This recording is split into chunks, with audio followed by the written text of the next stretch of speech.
My friends, I have a little bit of a thought experiment for you. What would you get if you took modern XCOM, with all of its standard trappings of grid-based, turn-based strategy game, and mashed it together with Phoenix Point and the way it innovated and evolved the concept of modern XCOM, and then atop that delicious mash, sprinkled a little bit of seasoning from a phenomenal movie like The Edge of Tomorrow? What do you think you would get? Well, fortunately for you, you don't have to strain your little brains too much because I can tell you exactly what you would get, and it is the topic of today's video, Every Day We Fight.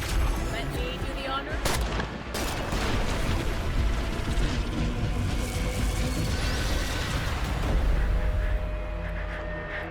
Hello everyone, my name is Tom, otherwise known as Titanium Legman, and if you enjoy what I do, including my coverage of up-and-coming turn-based strategy RPGs or just turn-based strategy titles in general, such as the phenomenally interesting Every Day We Fight, then a like on this video and a subscription to the channel would be very much appreciated. Thank you so much. This is a special one, everyone. I'm extremely excited to be covering this today. For those of you who missed my stream about it a few days ago at time of recording, Every Day We Fight is an up-and-coming new XCOM-like that is being developed by Signal Space Labs and Hooded Horse. Now, we don't have very many XCOM-likes out there, so this is very exciting in its own right, but there's another reason that I'm particularly excited about this one, and that is because of a particular individual who is involved. If you are at all familiar with the content creation space around games like XCOM and Phoenix Point, then it is very likely that you're familiar with the name Christopher Odd. He's a great YouTuber that I've learned a lot about the strategy genre from over the years, and in a very cool move for the genre is actually executive producing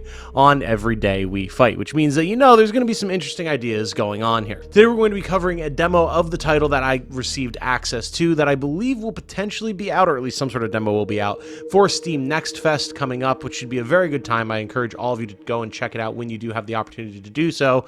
And of course we'll be discussing everything from the game's mechanics to its setting and story, different factors about it that I like, a couple of critiques that I have, and my overall impressions of it. So let's begin, shall we? As soon as we drop into Every Day We Fight, we see that we're in a sort of alt-history World War II equivalent country that has been at war with another nation before, surprise, surprise, a major alien invasion takes place. When these aliens invaded, they actually placed a bit of like a time stop field over the city that the game takes place in, and due to not only this, but the way they arrived, they came to be known as Rifters by the population. We're told that the reason they're here is to harvest a special resource from beneath the crust of the planet that we didn't even know was there, and fortunately, while most of the population was frozen in time, a few select people, for some reason that we're not quite aware of, were left unfrozen and are able to now fight back. These, of course, are our player characters that are collectively known as a group as the Thorns, and they're now fighting to get to the research lab of a local scientist who's apparently making tech that is now showing up in use by the alien Rifters, implying a major connection there, and is pretty much the only lead that the team has in trying to figure out what the heck is happening with this whole mess. Our cast is comprised primarily of resistance fighters, who I believe are fighting off the enemy forces that were invading the city prior to the Rifters appearing, and now that they're some of the only ones that aren't frozen in time, they're pretty uniquely equipped for hit-and-run, small skirmish-style gameplay with guerrilla tactics, traveling through the sewers, all that type of good stuff. What's fun about this approach is the fact that this sort of checkered story of a very diverse mixed cast of like a school teacher, a former soldier, a research assistant, etc. means you have a lot of chances to learn more about the overall setting of the world and its history, how these events came to unfold, both during the actual human conflict that was taking place and the different perspectives that our cast has on that, as well as everything leading up to and including the encounter of the Rifters and how things have sort of evolved since they arrived and this time stop field was placed over the city. As far as gameplay is concerned, there is a ton to enjoy here. Of course, it is a squad turn-based action system that is going to be very familiar to anyone who's played anything like XCOM, Phoenix Point, etc., with grid-based maps and cover and all the things you would probably expect.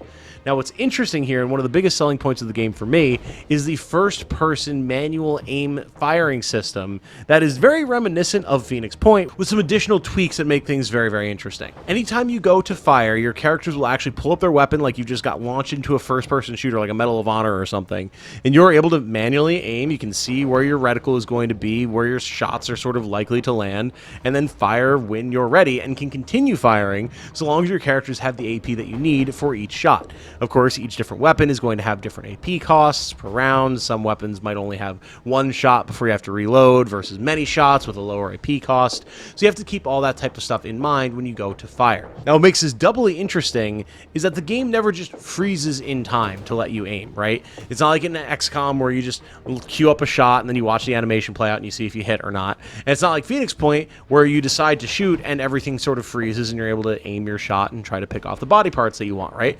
No, you go into a sort of bullet time here where enemies can potentially move, and you can potentially move if you're the one being shot at, to try and get into cover and block shots. And this is where things get very, very interesting. This is the scramble mechanic, where you're going to actually have the opportunity to use one of your reactive moves or reactive abilities to scramble to a different point of cover and try to get out of the line of fire of a shot, and enemies will do this to you as well. Now, as far as we've seen in the demo, you only have one reaction ability or reaction action per turn, which is shared with things like your Overwatch ability. So with enough concentrated fire, you can typically bring down an enemy, or you may wind up finding one of your own allies to be in extreme danger, especially if you wind up trying to use an Overwatch earlier in the turn and then can no longer react to a grenade or a shot that's coming your way. This means you're going to have to pay very close attention not only to what enemies have already used these actions, but what sort of position you're going to wind up in if you, say, decide to scramble to a spot that maybe is going to wind up being flanked by another enemy, or before you decide to use an Overwatch yourself to try and pick off an enemy only to, again, find yourself getting flanked and not being able to react. This makes for a very careful consideration between offense and defense, both on the enemy turn and on your own turn. And it does mean that sometimes, yeah, if you really focus down an enemy and make sure that you can absolutely take them out, you may wind up not being able to fire on other enemies or be vulnerable to them in the process, which makes things very interesting and far more dynamic than any other game in this genre that I've played thus far. The fact that all shooting is done through free aim means that you can actually set up some interesting scenarios where if an enemy decides to scramble and they run into range of, like, oh, I don't know, a gas tank or an explosive barrel, you may actually choose to not shoot the enemy, but that explosive as they run by it, which will then trigger the explosive and potentially do more damage, or at least guaranteed damage, to that enemy. And that's going to be something that you're going to see evolve over time as you get deeper and deeper into the game's combat. I love that this is something that has not only been considered, but specifically built for, as of course, like, it makes sense, right? You see in any sort of action movie or other types of, like, first-person shooter, third-person shooter action games, part of your strategy is going to be like, hey, there's this big explosive over here. If I can get a bunch of enemies to run past it or, like, go into cover near it, then I can potentially do a lot of damage very, very easily. And you can do the same thing here, but in a turn-based, like, sort of strategy shooter. And I've not really seen that before. Speaking of firing and weapons and the like, characters can pretty much use any weapon that you want them to with no class restrictions. There's not really classes here like there are in XCOM or Phoenix Point. Instead, each character has their own character skill tree that's going to govern the way they play in general, but anyone can use any weapon from what I've seen. Some characters will start with a shotgun or a single bolt-action rifle or some sort of, like, SMG or assault rifle, but as the game evolves and you find different weapons, you can pretty much put whatever you want on whoever you want to make whatever build you would like, which is a nice free-form system that I really enjoy. You know, it's nice to have, like, your dedicated heavy and sniper and assault and whatever in other games, but having the ability to swap things out on the fly to suit not only the combat scenario that you have, but maybe how you've been developing a character through their skill tree is very freeing and very enjoyable as a result. As far as character kits and gear and weapons and the like are concerned, you have pretty much everything that you would expect from what I've seen thus far. And granted, the demo doesn't go super far, so I'm sure there's a lot of different items and gear that you'll be able to get as you progress, but you've got, again, single-shot rifles, SMGs/ARs, shotguns, grenades that you can throw, handguns, and an array of alien weapons with a lot of very different and interesting sort of effects and abilities. This is kind of a Halo-esque system where human weapons are far more prevalent and you actually have infinite ammo for them, whereas alien guns you can pick up and use, but they have a limited ammo pool that cannot be reloaded, so you kind of have to really make sure that you want to use them because they are a limited resource. As you progress through missions and level up, you will of course get skill points that you can apply to your characters, and you can go down any of the 3 trees that they have that kind of fall into like your overall abilities, weapon damage, and support/health. So pretty much what you would expect, but each one does have unique options in each of these trees, which helps to keep things fresh. Now, of course, you might be thinking to yourself, okay, we have these specific named characters that have their own character skill trees, and there's not any classes. So, Tom, are there not generics with their own classes that you can acquire in the game and like rename and customize? And unfortunately, the answer is no, there is not. This is a very character-focused narrative with specific individuals that the story is going to revolve around, and as such, you're not looking at a bunch of permadeath and customizable characters that are changing classes and the like. Of course, if you are like me and enjoy things like XCOM and Phoenix Point, this might be a little bit disappointing. However, there are also benefits that I can see to a more focused narrative like this, as it means that your characters can help to tell the story of what's going on in this world and what their experiences are with it, that you can't really make work as well with a bunch of generics and then like some actual named commander characters that are very rarely, if ever, on the field of battle, right?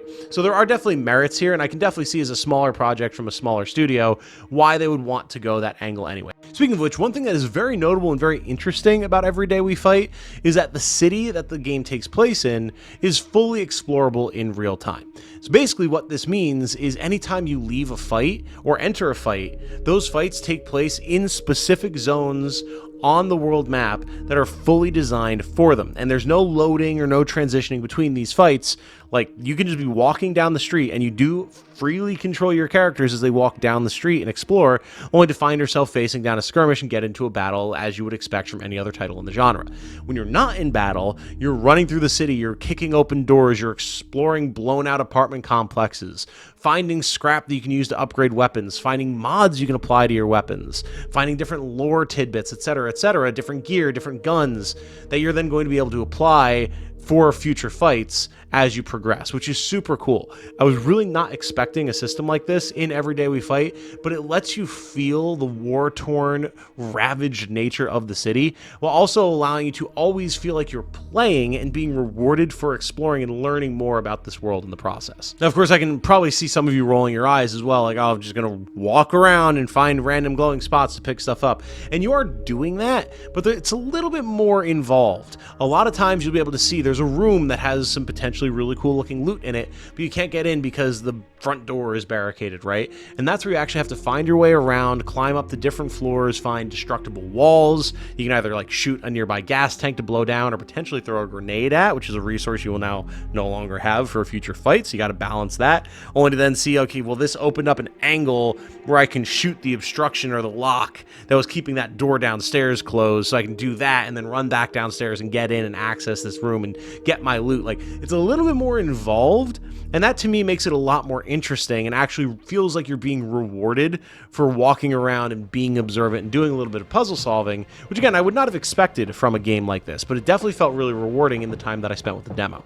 Speaking of exploration and paying attention, when you do find potential combat, you're actually able to sneak your squad into advantageous positions around the enemy. It's not like you just walk across a threshold and the fight immediately starts. Like it will if you're not sneaking, but if you are actually staying low and being careful, you can move your guys around freely to put them where you want them before you take the first shot and the combat begins. With this, you'll see classic areas of awareness with the enemies that will expand and contract with time, their facing matters, all that type of good stuff.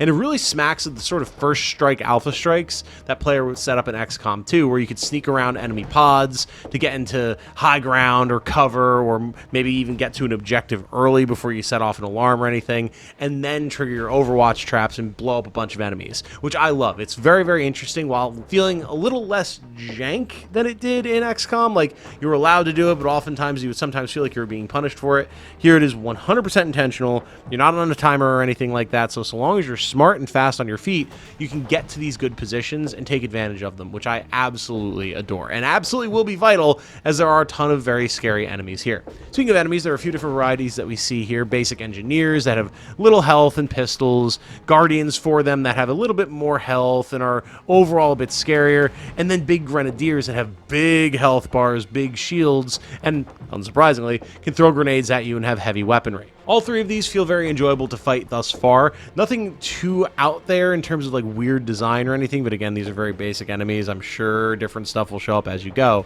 But it highlights the fact that there's actually certain weapons and certain enemies that are going to be kind of synergistic with each other. And what I mean by this is when we look at things like the Grenadiers, they again have this massive HP bar and this massive shield bar that feels kind of impossible to chew through with a limited squad of 3 with basic weaponry. Until you realize you can actually shoot their helmets off with high-powered weapons like your rifles, and then you can headshot them and bring them down far easier. To me, this means that there's going to be a lot of different enemies. You have to focus on specific weak points, destroying specific body parts, armor, etc., and making sure that you have weapons on hand that can do that maybe have other downsides as a result. So you're going to have a very interesting interplay of sort of build crafting and needing to keep your options open while making sure that you're not specializing yourself too much to deal with a particular type of enemy and opening yourself up to weaknesses against other types of enemies as a result. It's a very, very interesting system. I'm very excited to see more of it. Hopefully that is something that is much more prevalent as the game goes on. Finally, it's important to note that while I wouldn't necessarily describe every day we fight as a roguelike or a roguelite, it does have certain elements of that, as rather than having permadeath and characters dying and going back to base and going back out on other missions, if you lose all of your characters, time actually sort of rewinds, and you get a little bit of that Edge of Tomorrow seasoning that I was talking about earlier. If you're not familiar with Edge of Tomorrow, it's originally a manga that was actually adapted into a Tom Cruise sci-fi movie a good few years back now. And it's actually phenomenal. It's very, very underrated. I highly recommend checking out both the manga and the movie if you haven't seen it before. But essentially, it's what if we took like a Groundhog Day loop and shoved it into a crazy sci-fi setting? And it's what we have going on here. When your characters go down, they wake up back in their sewer's hideout, getting ready for another mission, but things have changed a little bit. Maybe enemy layouts are different, maybe the weapons they have available are different, etc., and you have to make your way forward once again to be able to make some progress. I love this as it really leans into the idea that there's no major character classes, and you have this sort of use what you find gameplay that to me is always very compelling, and it means that even as you maybe lose a run and go back in, things aren't going to necessarily be exactly the same as they were before, so things will still stay fresh. You may even find yourself in a more difficult or a more advantageous position as a result, which is cool. Segueing from that discussion of how the roguelite mechanics sort of work, we should definitely talk more about the setting and the story. I love this setting and theme and all of the questions that it brings up, with this progressive looping of the story, not only giving you a reason for those roguelite mechanics, but also applying a lot of mystery regarding if this is an actual time loop, if you're hopping timelines with your psyche, or something else. As you progress, you'll wind up encountering either boss fights or cutscenes where you kill a certain enemy, and once you do, the next time the party dies or something wipes them, they'll have actually moved forward in time and are now starting at what is essentially a later checkpoint, which is very perplexing to not only you, but them as well. What makes this even more interesting is when this happens, certain details from what would have led them to this point have now changed. For example, early on in the demo at one point, you'll have to actually make your way across a destroyed bridge by using the wreck of a van that is kind of bridging the gap between two sections of the concrete. However, once you loop, you find that that van is no longer in position, and you actually have to wind up moving it there yourself by destroying a gas tank and making it slide forward. Which should not be the case, right? Like, why would that have happened? And we don't know. So there's a lot of interesting little segments and tidbits like that leave the characters scratching their heads, and I'm particularly interested in finding out what exactly is going on here with this. It definitely sounds like you're timeline hopping, and that's something the characters bring up as well, but I wouldn't be surprised if there was something even weirder going on here, because it does seem like these rifters have a little bit of a greater tie to humanity than you would expect. Why are they using technology that is very sci-fi and alien in nature that we were apparently developing, even though we have like this sort of World War II aesthetic and technology level going on with like essentially M1 Garand rifles and such? What is that about? Why do they have it? And why is this particular enemy that we keep killing to make further progress saying that we had killed it before, even though as far as our characters were aware at the time, this was the first time that we'd encountered it? There's a lot of different questions here that I'm very excited to see answered. As far as other aspects of the game are concerned, like VA and OST and everything, it's all solid. You know, graphically, the game is nice, definitely suits the setting and the aesthetic as I would expect.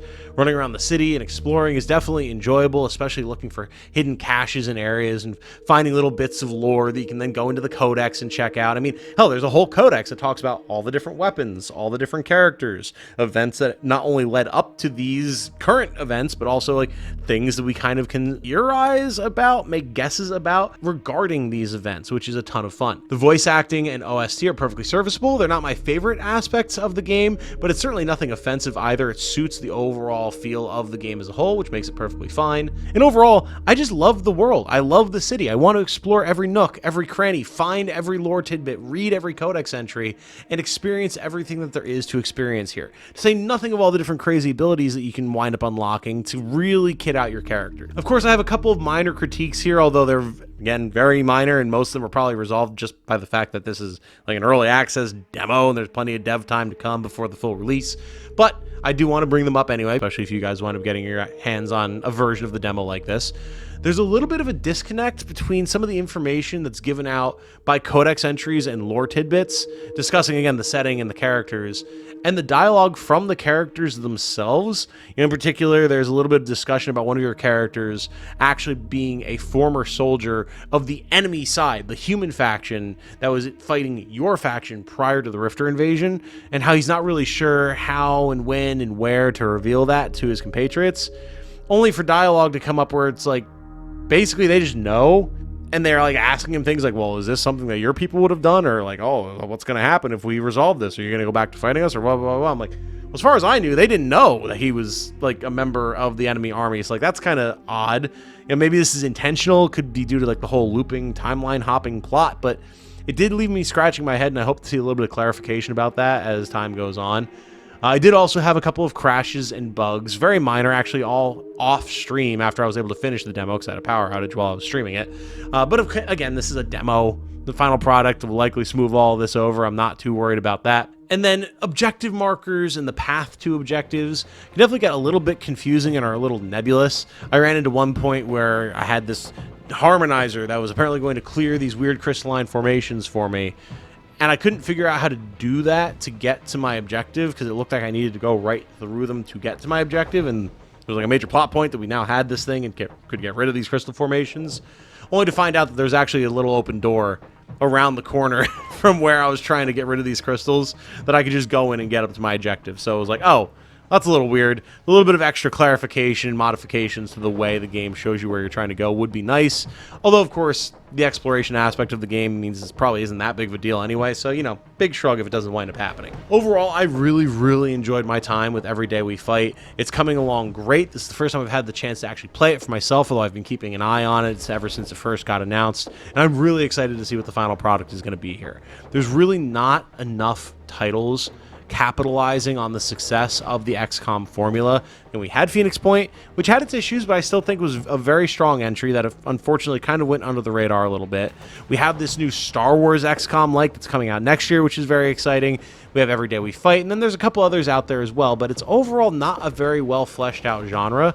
So seeing this one coming out now and doing all these interesting evolutions of the formula is extremely, extremely exciting. I will absolutely be covering it leading up to its eventual release. I'll have a link to its Steam page in the description as well if you want to go and check it out. I think there's going to be a lot about this one that people will enjoy if they're fans of this aspect of the genre, and I would absolutely love to see more people actually be aware of it, which is part of the point of this video. Of course, thank you to Signal Space Labs, Hooded Horse, and Christopher Odd himself for getting me access to this demo, allowing me to check it out. I absolutely enjoyed my time. I will definitely be keeping an eye on what you guys are doing going forward. I wish you nothing but the best as you continue developing Every Day We Fight. I think you've got a lot of stuff going on here that you're cooking with, and it's going to be very interesting to see how the public enjoys it once they get their hands on it. As for all of you in that public, let me know what your thoughts are in the comments down below. Are you excited to play Every Day We Fight? Have you had the opportunity to check it out in some form or fashion? You've been keeping an eye on the teasers and the trailers. Are you planning on picking it up when it comes out? Let me know all of that down below, and I will absolutely be seeing what conversations we can start up about the game down there, especially if you have critiques or anything for the team. Like, I'm sure they'll be checking those comments out as well, so drop your thoughts down there, not only for me, but for them as well. Of course, my name has been Tom, otherwise known as Titanium Legman. Thank you all so much for watching. I hope you all have a good night. Stay safe and healthy out there, everyone. And remember, be good to each other. Bye now.